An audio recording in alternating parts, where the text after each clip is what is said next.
system at some point during the meeting. That will make it a little easier for them, but they are on with a laptop now, so we'll get started. I want to say thank you to all of you. Good morning to some of you calling from the west. Good afternoon to those of you who are in the eastern part of the country. It's absolutely fascinating to think that we can meet together like this without ever leaving our offices, and hopefully we'll be able to get the necessary information into your hands so that we can move forward with our annual reviews.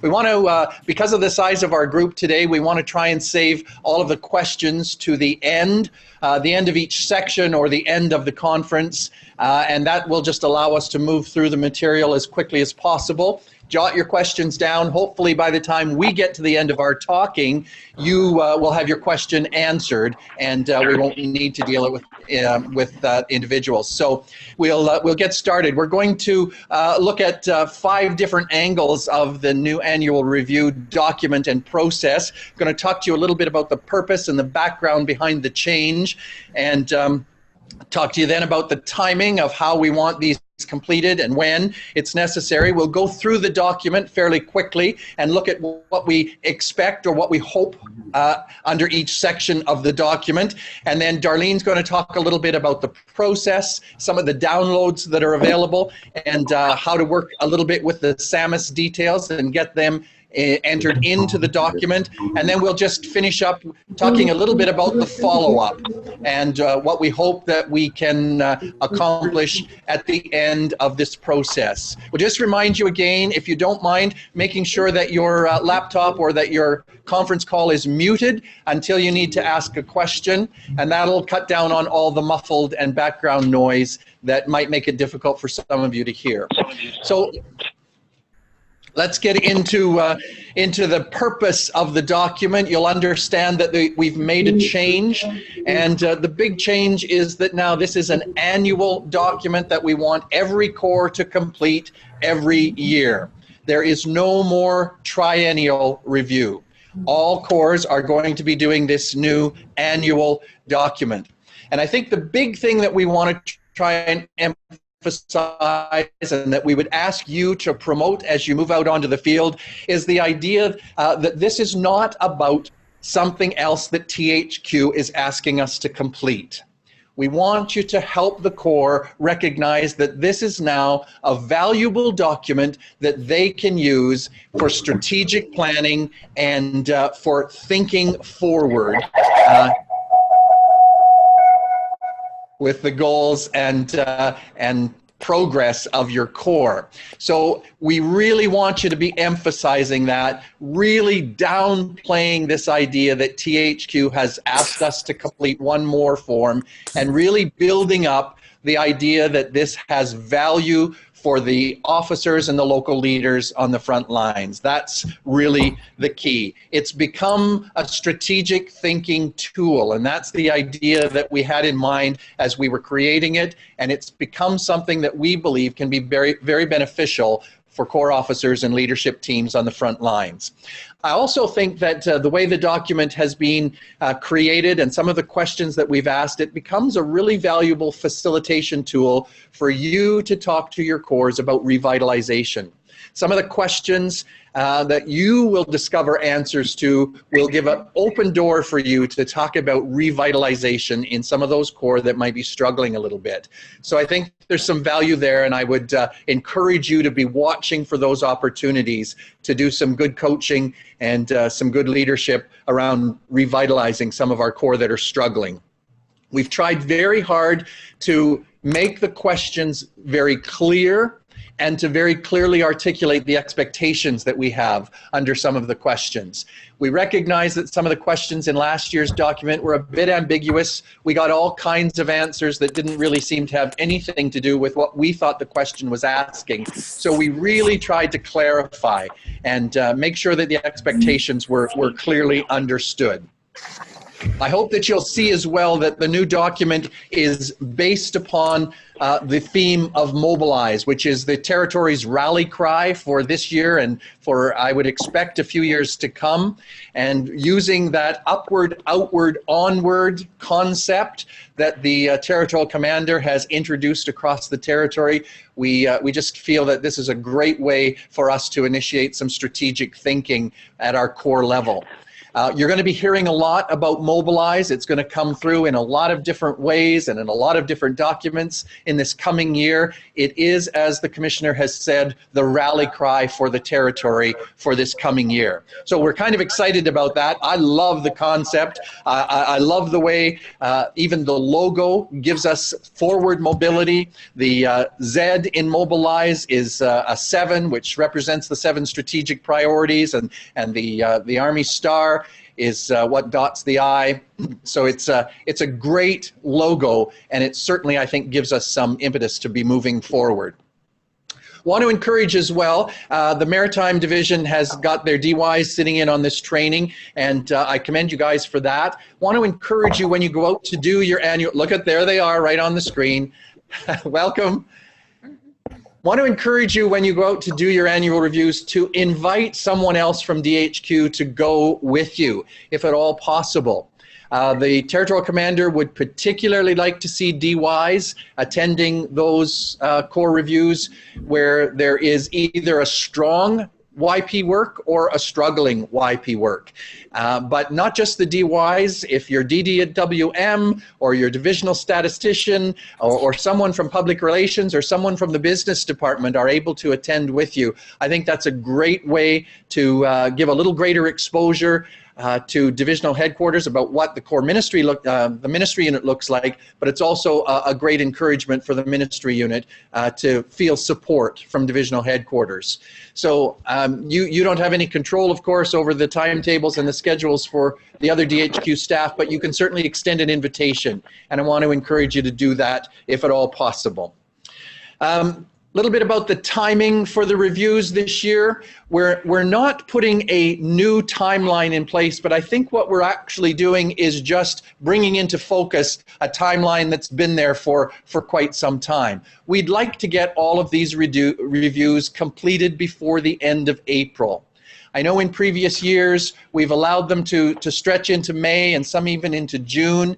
Want to try and tighten that up this year and really encourage you as much as you're able to get those reviews, all of those visits done and all the documentation completed and uploaded before the end of April, so that we have time here at THQ to summarize everything, to get the reports back to you that summarize your division, and to get our reports off to territory or to international headquarters in a timely fashion. I know that some of you deal with a lot of geography, and some of you have got some nasty weather that you have to cope with as well. And I recognize that, but would simply ask, in as much as you're able, and to give your best good old effort to make sure that we've got these done before the end of April. So I want to encourage you, I know Chris has already done that, to send out the information, get the dates on your calendar and on the core calendars to make sure that all of those visits are scheduled over the next couple of months. Some of you have already maybe got that done, but if you haven't, I would encourage you to get on that right away and make sure that those meetings, both with the core officer and then probably an evening meeting with the local team, are scheduled and on the core calendar and on your calendars as well. For those of you who are support people, and June, thank you. No, it wasn't June, it was Glenda, I think, that suggested we invite our support people to sit in. Brilliant idea. That's why we depend largely on the good folks at divisional headquarters to come up with great ideas like that. For those of you who are the support people that are taking these documents once they're completed and putting them into a work group, I would encourage you to make a work group for divisional headquarters that all of your DHQ staff will have access to, so that any of the DHQ staff are able to go in, find an annual review, find the section that relates particularly to them, and allow them to come right up to speed on what's happening in the core. And then, of course, upload to the territorial work group the document as well, so that it'll actually land in two work groups, one at your level and one at our level. Darlene's going to talk to us a little bit more about the uploading and downloading process that she's much more familiar with. So let's have a look at the document. I hope that you've got a copy of it in front of you. I want to just walk through a few of the important details with you and emphasize a few things. You'll see the 7 strategic priorities on the inside of the first page, and then simply a table of contents. Pages 4 and 5 are a bit of the instructional details and some of the timelines and some of the downloads, and Darlene's going to speak to that in a couple of moments. Then when we get over to page 7 is where the Corps will actually enter in their name and their division. And once it's entered into that box on page 7, then the document will automatically transfer that to the top of every other page in the document. And so it's important to get that in properly and to make sure that that little tab is working. When the Corps submit their completed document, you only need to submit from page 7 forward. We don't need the first 6 pages back. That's just instruction and detail. It's not relevant to give it back. So just complete and upload into the work groups from page 7 forward. Also just want to mention that we don't want to accept any handwritten documents this year. We still got a few of those last year. They're very, very difficult to read and very difficult to decipher. And so if a Corps hands you a handwritten document, please give it back to them and ask them to get it typed up so that it's legible for everybody, so that we're not missing any of their important information. All right. Page 8 is simply the leadership team. Bit of information there about who's in leadership and how long they've been doing what they do. Pages 9 and 10 are the backup documents for the SAMUS reports. Darlene's going to talk to you about how to insert the SAMUS reports that will go into this section just prior to page 9, printed out from SAMUS and inserted into this document. Darlene will talk to you about that. Want to emphasize for you that the information in SAMUS and the backup detail on pages 9 and 10 has to agree with the hard copy rolls that you'll find at the Corps. That's the correct answer about how many soldiers we have. At the Corps level, they're all going to be listed by name. In SAMUS, it's only a number. So you have to make sure that what you have agreed to in SAMUS and signed off on matches the list of names and the number of names that the Corps actually has in some form of hard copy. We emphasized, someone asked a few months ago what the desired method of recording rolls.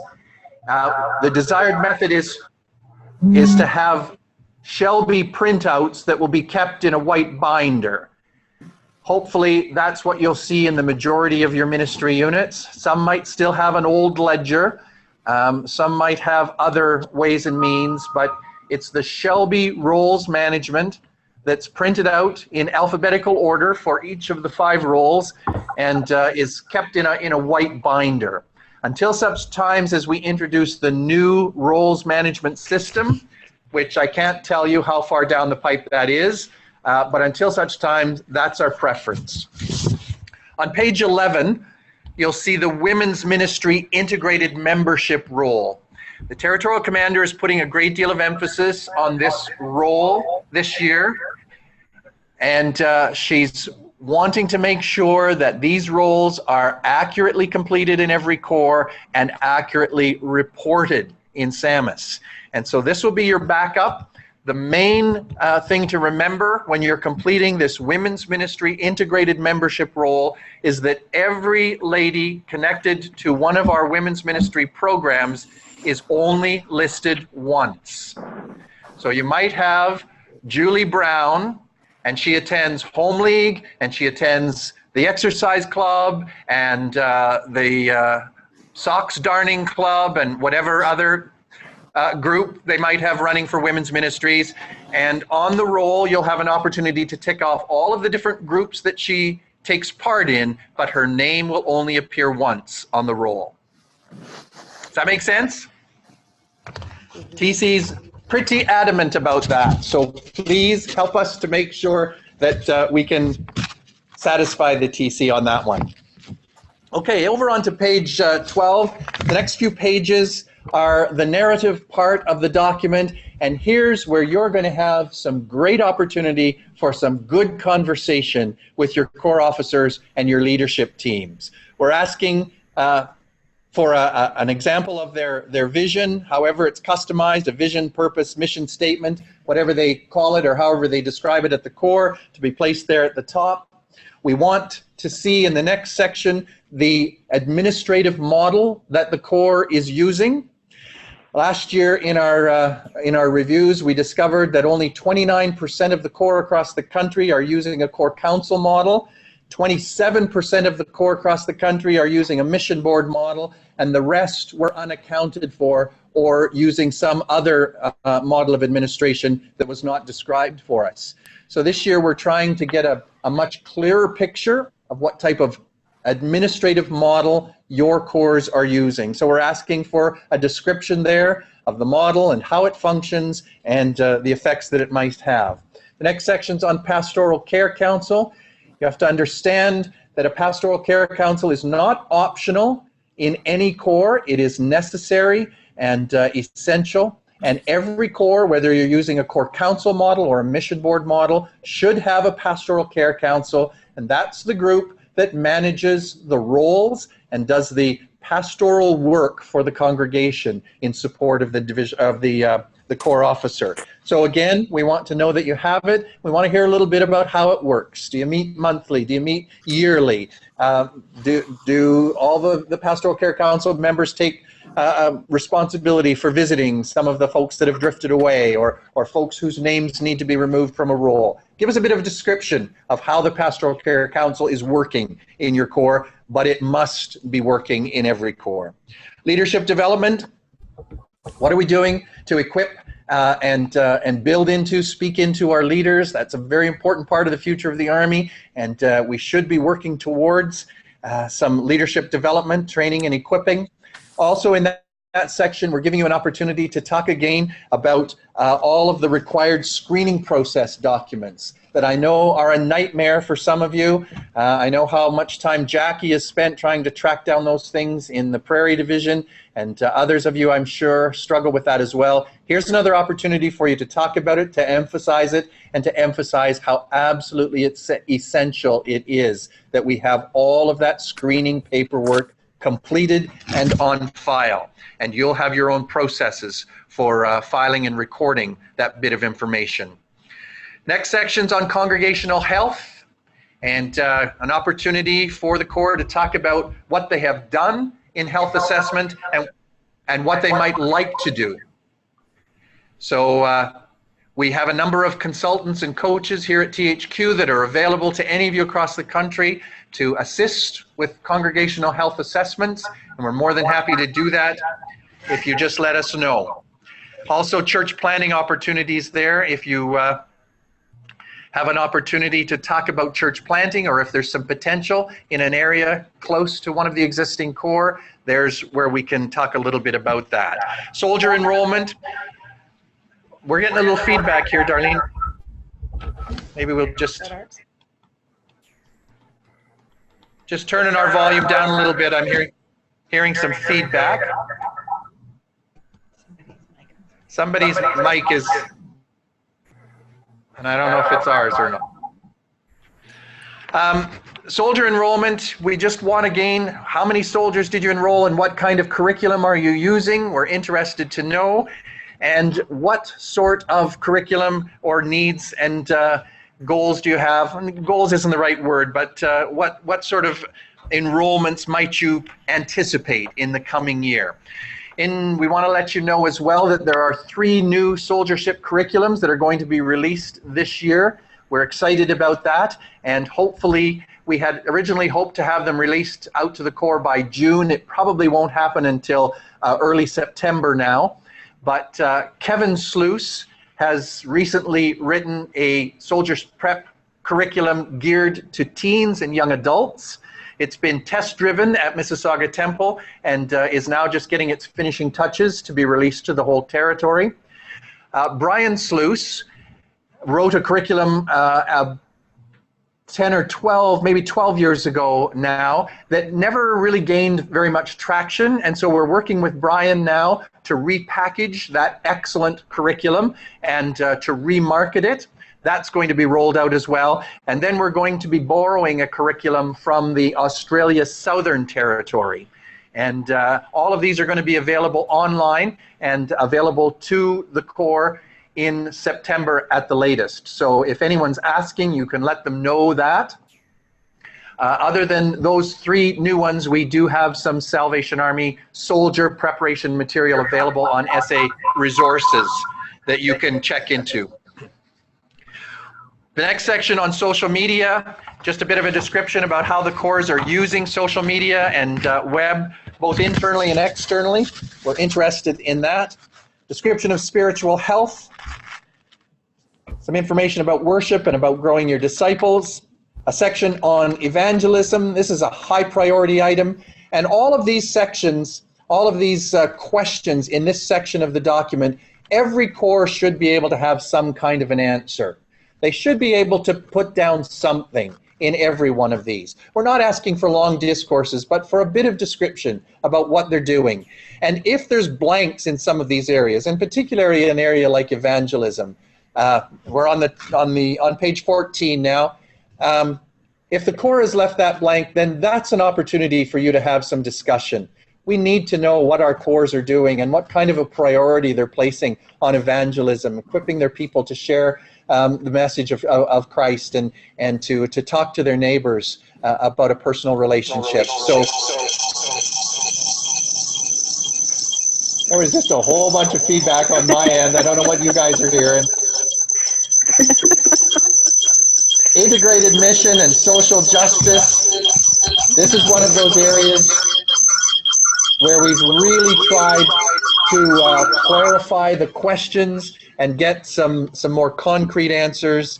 And Debbie Graves, who is our integrated ministry. We don't have the screen yet. Somebody just joining us now? It's us, Doug, still trying to get in. Oh, okay. We'll be quiet. You keep going. Thank you. Thank you for your persistence there, Ronaldo. Mute button in the middle of the speaker. Yes. Yes. That's a good idea. There we go. Integrated mission. We want to hear about what your core are doing in the community. And Debbie Graves, our integrated mission secretary, has formulated these questions, and hopefully we're going to get some more purposeful and intentional answers in this area of the document about what your folks are doing intentionally to share the love of Jesus Christ with people in your community and using your community engagements as a way and a means to talk about Christ. Candidate development is another big priority for the territory, and we're looking there for not just names and numbers of possible candidates that you have, but we also want to know what the core is doing to help equip them. How are they being used? Are they a member of the mission board? Are they being involved in leading worship services? Are they actively involved in discipleship? Is somebody mentoring them, and are they mentoring someone else? So some information there. Multiculturalism and Aboriginal ministries, page 15. You recognize, of course, that we have Donna Miller as our multicultural ministries consultant and Sherry Russell as our Aboriginal ministries consultant. Both of them are available to every core across the territory to assist in those important areas of ministry. And what are we doing to encourage opportunities for reaching out to some of our newcomers, and particularly to Syrian refugees now, which is a big news item and perhaps not quite as relevant or prominent in the West, but certainly around Ontario. That's becoming more and more of a concern. And what are we doing to reach out to those who are coming to us, maybe through family services, or even more exciting, right through our churches? We also want to be encouraging you to encourage your cores to think about sponsorship. We have a number of other churches and other organizations that Paula Marshall works with who sponsor refugee families to come into the country. And we have very, very few Salvation Army Corps that are actually sponsoring. So if you get an opportunity to encourage that, we're going to be available at both of the Ontario retreats to talk about sponsorships and to make our officers aware of how that can happen for them in their Corps and how they can get their leadership team on board with the idea of sponsoring. So do keep that in the back of your mind.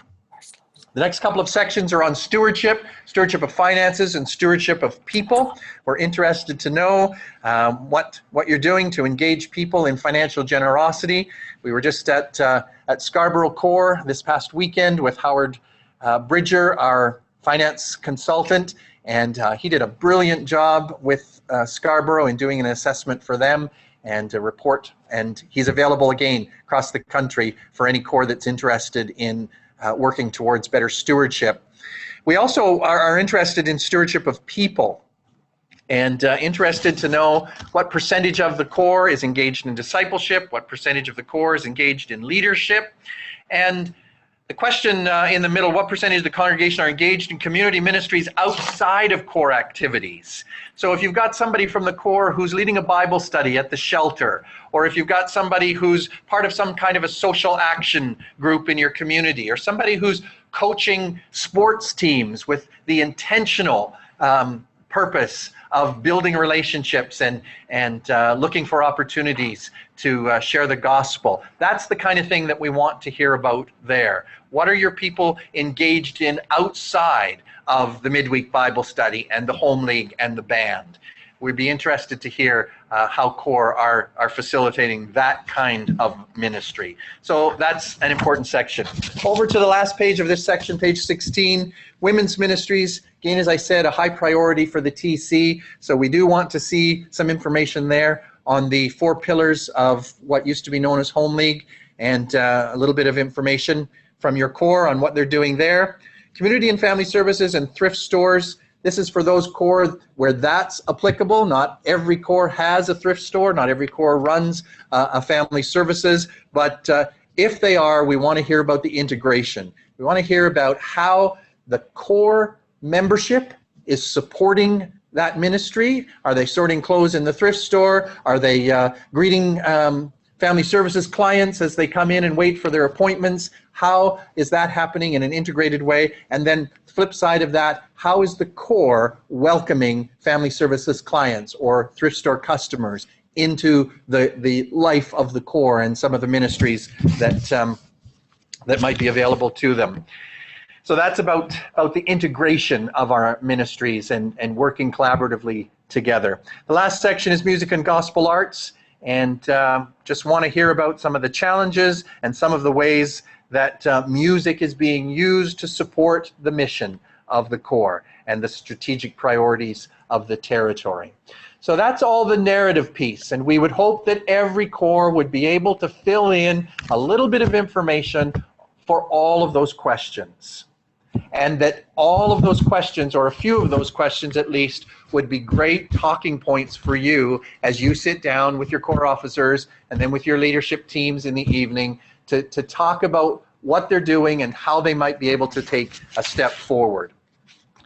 All right, any questions on that section of the document? Unmute your, if you have a question, unmute your computer. And go ahead and fire that off now. Any questions? Doug, can you hear me? I can hear you. Sounds like Ev. Yeah, and you can't see us on the screen, but we're here. Okay. We may have missed a little bit of your call there because we had to shut down for a moment. But I don't see the section that really identifies children and youth, other than the strategic part. Is that intentional? Children and youth are woven through the whole document, and certainly on any of your discipleship, on your evangelism, that's where children and youth could be described. When we get to the back section, the last section of the core, you'll see a few questions that are more specifically related to children and youth. Okay, yeah, I see that, because I was just looking at the women's ministries. They have a distinct role there. We see Yeah. music and gospel arts. And in the age when we're really trying to promote youth, we kind of like lost that in the conversation. That was my fear, that we would overlook that when we get around there. But yeah, I know we have it at the end, but it's the accountabilities that, okay, that's fair. And it's a high priority. There's no question about that. We tried to, rather than asking for response and narrative about every program in the core, we tried to generalize the questions around the strategic priorities. And of course, we recognize that children and youth are one of the strategic priorities, but that's a demographic as opposed to a concept or a program related thing. So just trust us on this one. What we do want to happen is that when we meet together in September in Winnipeg, we'll have some opportunity for area commander training and a bit of dialogue. We'll have an opportunity for dialogue with you when we're out there. We want some feedback, and we definitely want to know how the document was used and what portions of it were valuable and what portions of it might have been missing. And if that feedback comes to us in September, where we need to have a clearer and more concrete section on children and youth, we'll make adjustments for the coming year. So be looking for those areas that were helpful and beneficial, and areas that we might be missing the mark a little bit. Okay, next couple of pages are about property. And in one of the downloads, you'll find a new document that's available for us. If any of your core, or if you need some assistance with how to effectively do a property review, there's all kinds of information in that document from Mike Gilbert, our property secretary, about these property issues. So that's still included in our annual review. And then the last section is the strategic thinking part. And this is where we want the cores to really do some good work and to engage all of their leaders. Page 20 is a brief description of how to do strategic thinking and how to use these strategic thinking pages to their fullest advantage. Page 21 is the worksheet. So what we're asking Corps Officer to do is to take page 21, copy it, and give it to every leader in the Corps, the singing company leader, the Bible study leader, the band master, the home league secretary. Everybody that has any type of leadership position should get a copy of this and have an opportunity to work through this strategic thinking page. It's just a worksheet. This one can be handwritten. This one does not need to be returned and incorporated into the final document. It's just a worksheet for the local leader and the Corps officer and the mission board or Corps council to be talking through. Simple 3 questions that we hope everybody will be able to work through and to use as a tool to be strategically thinking forward. Where are we now? What does our program look like? What's our current reality? Where do we want to go? So where do we want to be in 6 months or 12 months' time? And then the last question, how are we going to get there? 2 or 3 basic steps of what we're going to do to move ourselves toward that desired goal or that desired position. Want to put some target dates in there to keep people accountable. So we've got one specific task that we're going to do. What's the finish date? What's the target date there? And who's the person that's going to take the lead on that? Who's the person responsible? Who's the champion for that particular strategic step? So that's pretty straightforward, pretty simple. I think most of our local leaders on the ground level should be able to handle that and work with that. What we want then the Corps officer and the leadership team to do is to take all of those worksheets after the leaders have had a chance to think those through and talk about them and work with their support people, fill them out. We want them to then take those worksheets and translate them into the summary pages on 22, 23, and 24. There's the summary pages. And so the high-level goals that you might set, or that an individual group might set, are the ones that we want to see recorded on these summary pages. Not every core is going to fill out every box on these summary pages. We don't expect everybody to have a whole list of 3 or 4 goals under every section here. No core can work on 25 goals all at once. We'd rather that they picked 2 or 3 or 5 high priority goals, and that they work on those, hold themselves accountable for those, and keep moving forward with those. So where you might have 5 or 10 or 20 worksheets from a whole variety of different ministries and programs that you've got running in the core, you might only record 3 or 5 or 6 high-level priority goals that you're going to track with the core officer over the next year.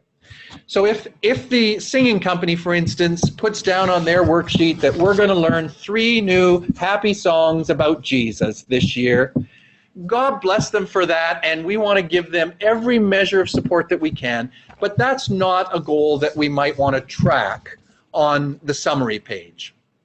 If the Home League, however, says they're going to connect with family services and engage 3 new women into our women's ministry programs through family services, we want to track that kind of thing.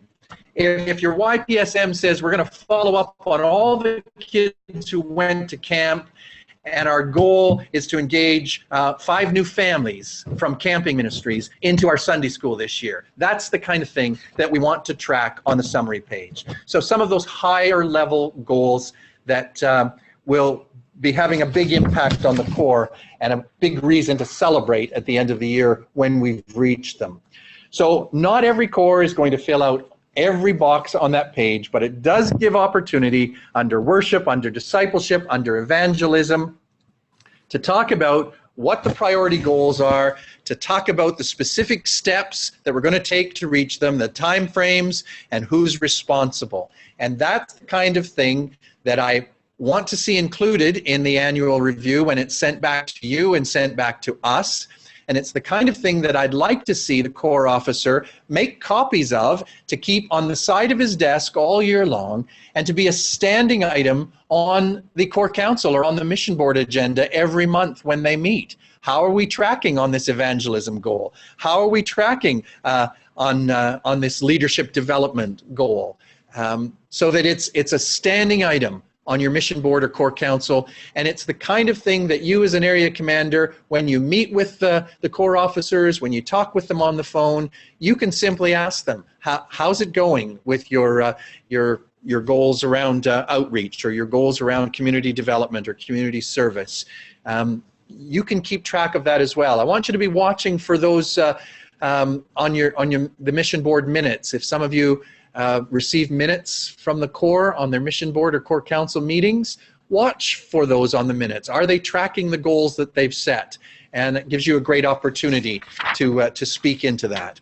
And you'll see on page 24 that there's a separate sheet there for the YP ministries. So if there are specific goals that have been set around discipleship or evangelism or outreach that are geared to our children and youth, they would be summarized on page 24.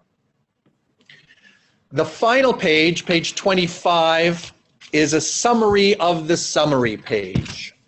So distilling all of the worksheets down to those 3 summary pages, and then distilling the summary pages down to just a 1-pager. Describe the mission effectiveness for your core. How are the goals that you've set contributing to transforming the community? Let's make sure that those are intentional, purposeful goals that have kingdom value, that are going to make a kingdom difference for people. And then the last question, I do want to see some responses there that'll be beneficial for you and beneficial for us.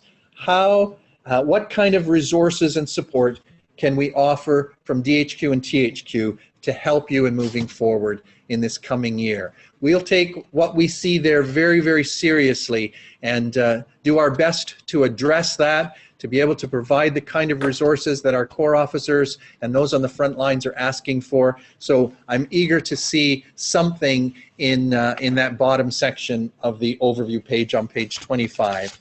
And then the back page, page 26, is just an opportunity for everybody to sign off who's been involved in the completion of the document. All right, before Darlene then talks a little bit about the process and some of the downloads, she's going to switch our screen over to a PowerPoint presentation so that you can see what she's talking about. Any questions about those last sections of the document? Does it make sense?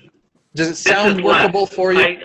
The question I have is, you use the word or the term discipleship a lot, and have you got any kind of explanation what that looks like to you? Because discipleship that I see in most Corps is not the discipleship that I read and study about. Yeah, I get that's a great question, and certainly we would prefer to hear about the kind of discipleship that you read and study about, the kind of discipleship that is helping people very intentionally move closer to the Lord in their relationship and deeper in their journey. Barring that, and if that's not happening in the Corps, I'm happy to hear about a Bible study that's happening. I do want to hear about something, but yeah, in as much depth or in as much value as we can describe discipleship, and there'll be a great lot of variation across the country on that one. Okay. Anything else before Darlene talks a little bit about the process? Doug, Darlene, go ahead. Sorry, Doug. Mike? Yeah, can you just talk a little bit about, I don't see anything in here in terms of statistical summaries of Sunday AM attendance or any of that kind of thing that has been on the annual review. Is that no longer going to be part of the review? It'll come through in our SAMUS reporting. Darlene's going to talk to us a bit about that. And then as well on page 14 at the top, the spiritual health question, describe the worship experience at your Corps on Sundays. That would give a little bit of description if you wanted to talk about an increase in attendance or something that would relate to stats or numbers. But other than the SAMUS reporting, no, not so much. Okay, so there's not going to be a snapshot on the annual review that talks about the decadal growth history or any of that kind of stuff? Not a specific question in that regard unless it's described in that box on spiritual health. Okay, all right.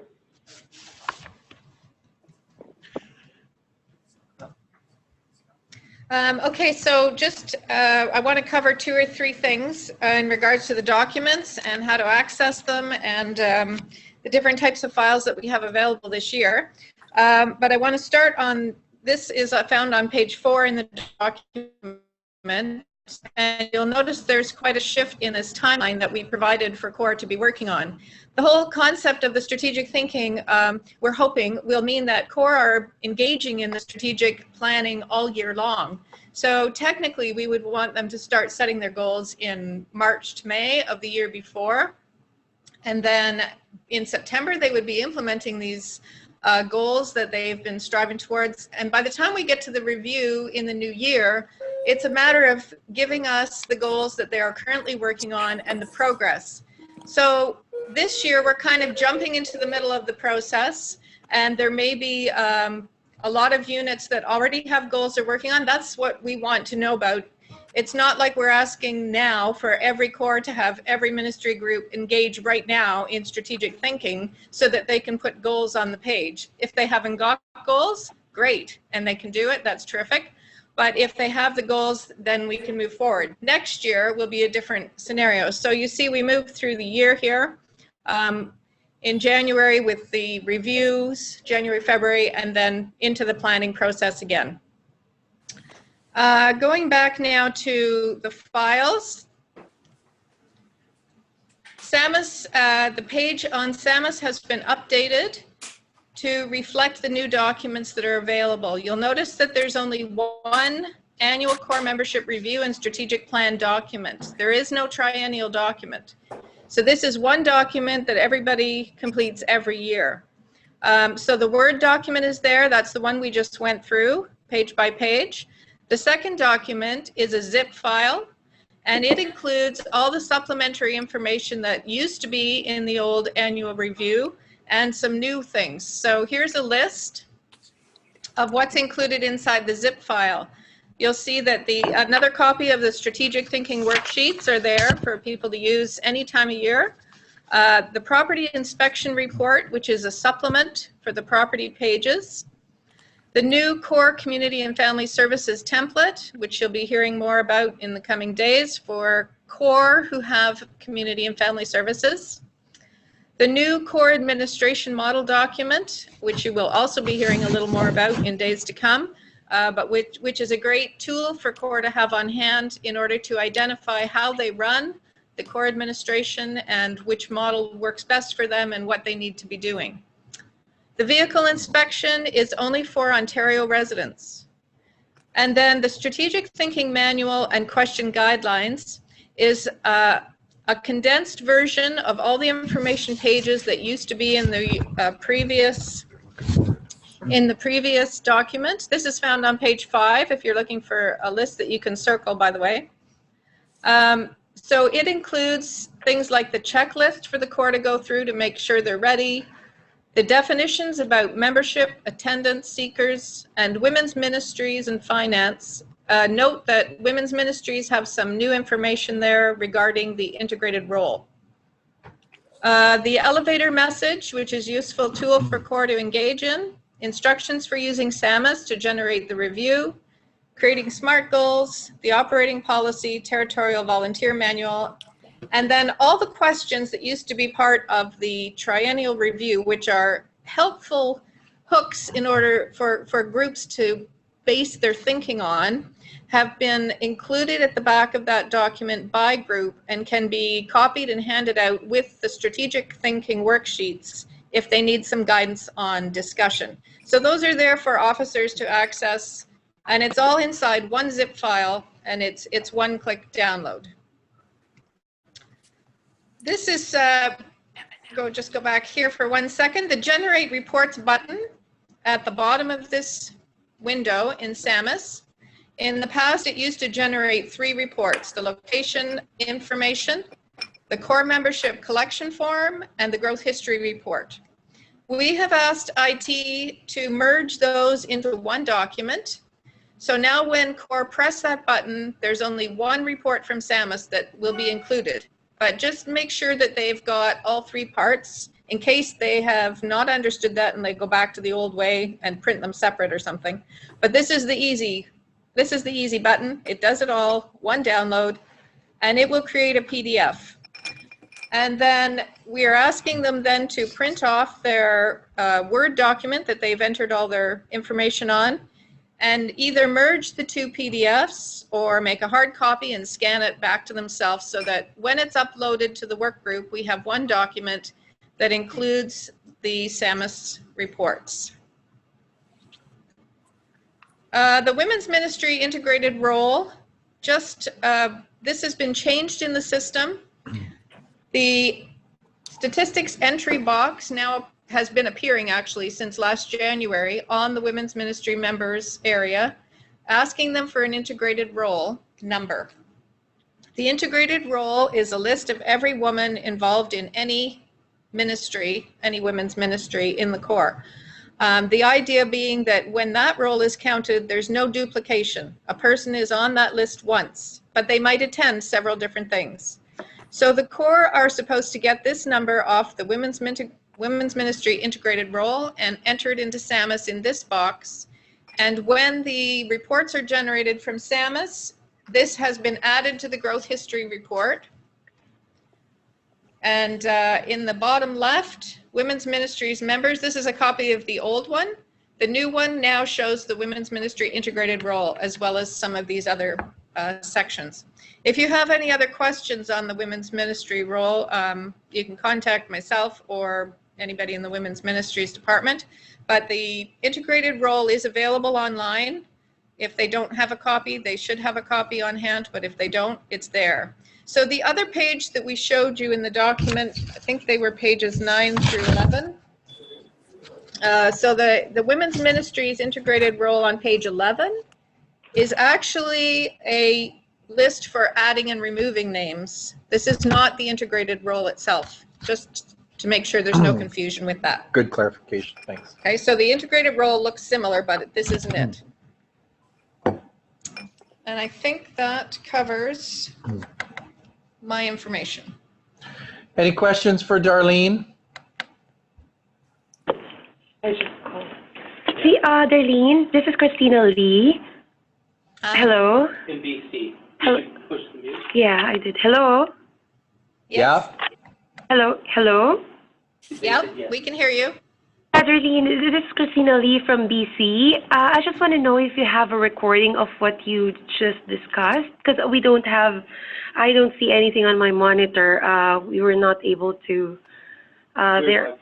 Yeah, we're calling by phone. Okay, yeah, if you send me an email, I'll send you a copy of the PowerPoint. Okay, great. It just Thank has you. some screenshots from Samus. So just send me an email, Darlene_Stoops on Lotus Notes.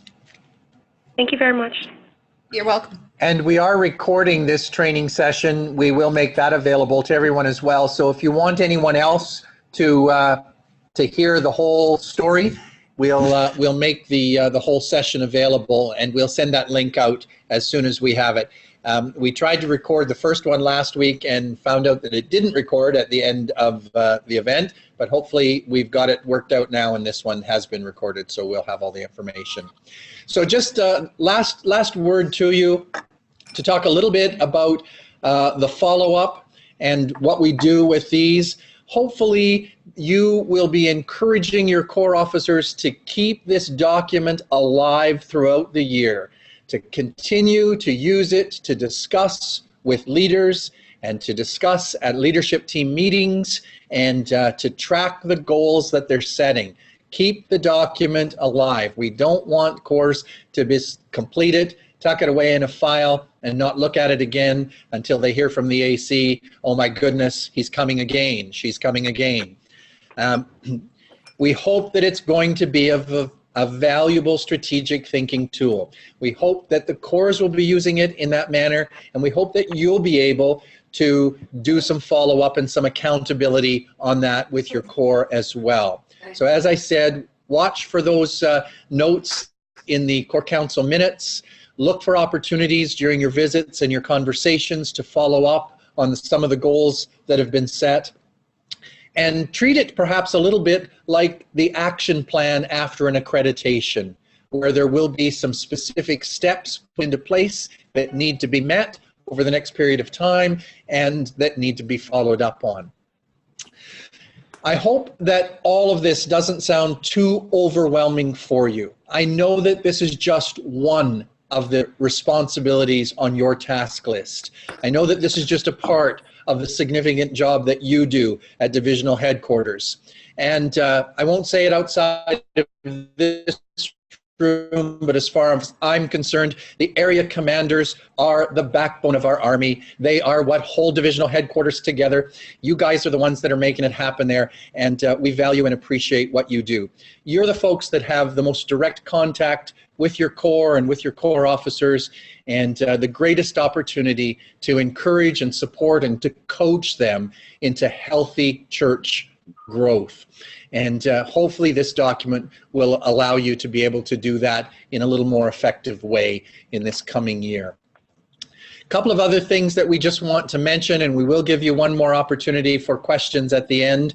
We hope that all of you at divisional headquarters have received a little package with the posters of the congregational life cycle. We sent those out just before Christmas and asked that you would take those to your retreats and give those to the core officers. We've allowed enough for 2 for each core. So please just try and make sure that somebody has tucked that in a box to go off to retreat, and that those will get distributed.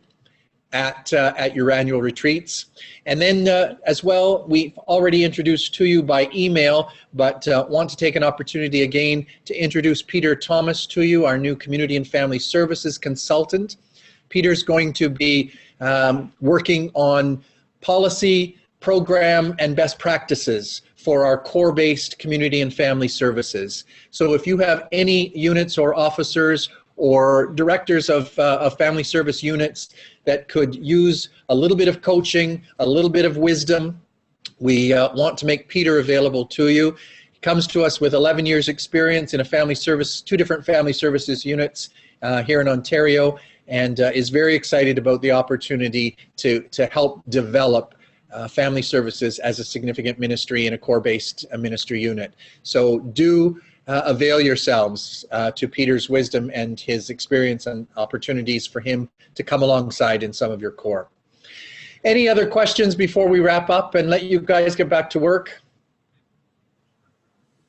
Doug, last year we had an extensive list of things to check, such as the marriage register, the dedication register, so on.